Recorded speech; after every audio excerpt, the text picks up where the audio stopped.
Сәлем, мен Закарочка, бүгін өзімізді көріп тұрғандарында футбол туралы айтатын боламыз.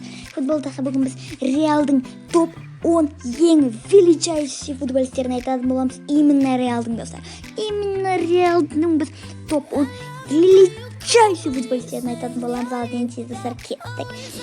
Реалдың футболистерімен біз бастаймыз. Ендеше, міне дәл қазір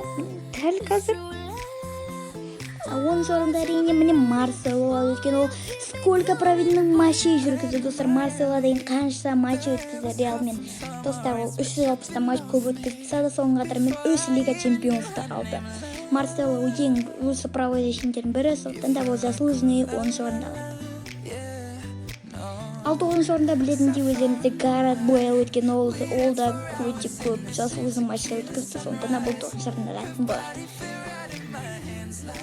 8 орында әрине Игорь Касильяс. Достар, Касильяс біздің номер 1 Испанияның вратары және номер 1 ол Реалдың вратары болған ғой. Және 7 орынды бізде Серхио Рамосқа. Серхио Рамос қазірде бұрында ең мықты жетістіктердің бірі болған. Осы заманмен ол қазір 7 орында. 6 орында әрине Роберто Карлос. Роберто Карлос достар, Реалдың ең лучший игрокердің бірі. Сондықтан да Роберто Карлос 6 орында алды. 5 орында әрине Луис Фигу, Португалияның ең лучший игрокердің бірі және де Реалдың ең лучший игрокердің бірі болып саналғандықтан 5 орында.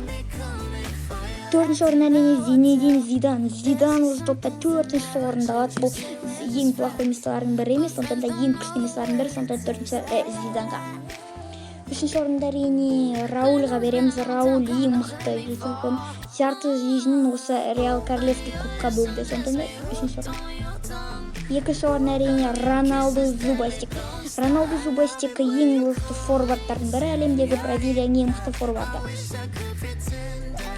Және наконец-то 1 орында, конечно, сіздер догадались, Криштиану Роналду. Именно осы адам бізде 1 орында алды. Анша кеттік, сау болыңыздар.